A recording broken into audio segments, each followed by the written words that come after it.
The majority of the Kenya Kwanza government leaders always believe that Rigathi Gachagwa is one of a leader who is agendaless and whose main aim is only to divide Kenyans along tribal line and also to ruin the reputation of the president and the entire Kenya Kwanza government.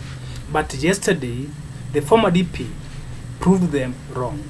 He came out and mentioned one by one the failures, progressive failures of this government since it came into existence. And this is something I want you to listen to before we jump right into our critical analysis.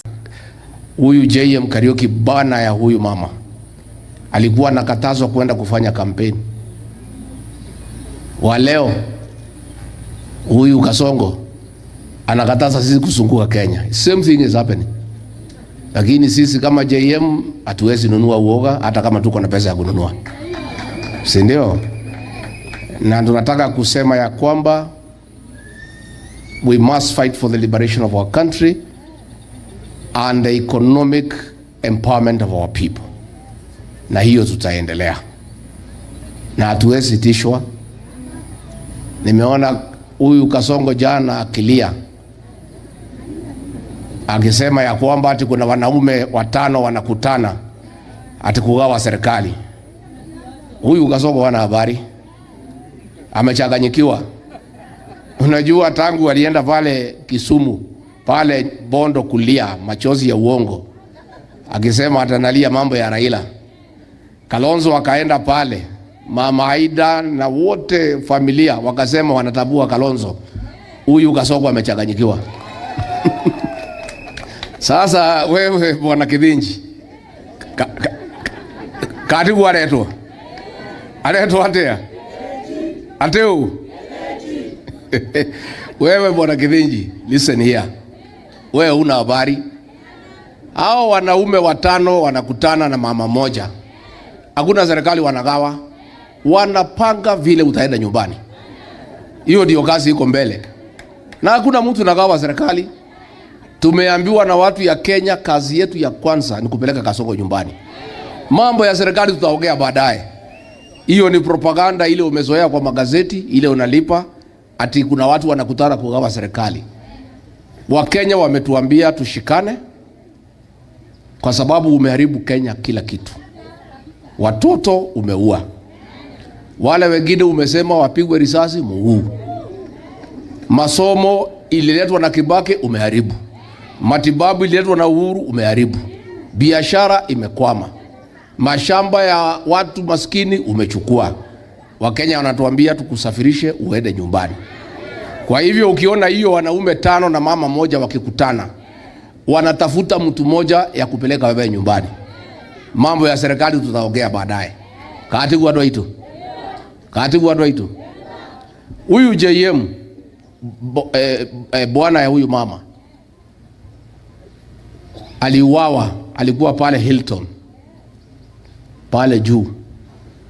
Alikuja akaitwa akaambiwa kuna watu wanaita wewe pale chini. Hao watu hakuwa Onyango, hakuwa Musyoka, hakuwa Onyonka, hakuwa Kiplagat, hakuwa Makwere. Alikuwa ni Kamau na Njogona na Kemani na Mwangi na Modo na Maheni. Sasa father, mimi najua hatutaki tuigize nyinyi kwa siasa, lakini wacha niulize nyinyi fathers. Kama huyu Kasongo in 3 years ameharibu masomo, ameharibu matibabu, ameharibu biashara, ameuza kila kitu, ati anaambia wa Kenya ati tumchague atoe Kenya third world country atikue first world. Kaimodo anatakuwa wanatea. Now let's start with the response which Rigathi Gachagwa has made in relation to the president's allegations that team opposition are somehow planning to divide the government. You see, this Kenya Kwanza government and President William Ruto are so cunning. They always come out with certain allegations which they either put on team opposition or on Rigathi Gachagua as an individual. Let's start. They first started by saying that Rigathi Gachagua was out to overthrow the government. And that was something that they were so serious about. After that, they came out again and said that Rigathi Gachagua was also out to divide Kenyans along tribal line. And the president and his entire team was like all over the country, trying to persuade Kenyans to ignore Rigathi Gachagua and his words and not to listen to him at all cost.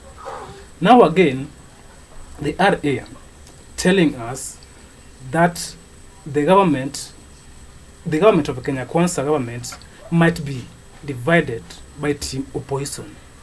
All these things are being done deliberately to divide Kenyans or the public from team opposition. That is what I can see out of it. Now let's talk about the failures which Rigathi Gachagua has also talked about in his speech. You see, in everything that the government of Kenya Kwanza government has put its hands on have just failed. Let's start with education.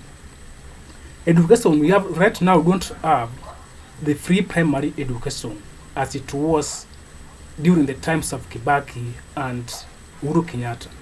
It is no longer there. And again, the capitation in primary education, in primary school, is so delaying. Something which we were not witnessing during the times of Uhuru Kenyatta. Now, if you talk about the university or the tertiary education, the lecturers were on strike just the other week. These were things which were not happening before this government came into existence. Let's talk again about health. The health sector is now at a mess. The SHA which they are talking about isn't even working to all Kenyans. You register with it, but it doesn't help you yet you pay the fees. All these things and many other things which Kenyans are experiencing in this government of Kenya Kwanza are so worrying. And these are the things which Rigathi Gachagua are talking about. And I want to say this, that if the Kenya Kwanza government cannot deliver to their promises, like they made 280 something promises, which up to now, none of them have been completed. There are some that have started and not completed. But starting is not the problem. It's not the matter. It's not the matter that we should consider. The big thing that Kenyans want to see is the completion of these projects. Life has become so difficult to Kenyans. Economy is not favorable to most Kenyans.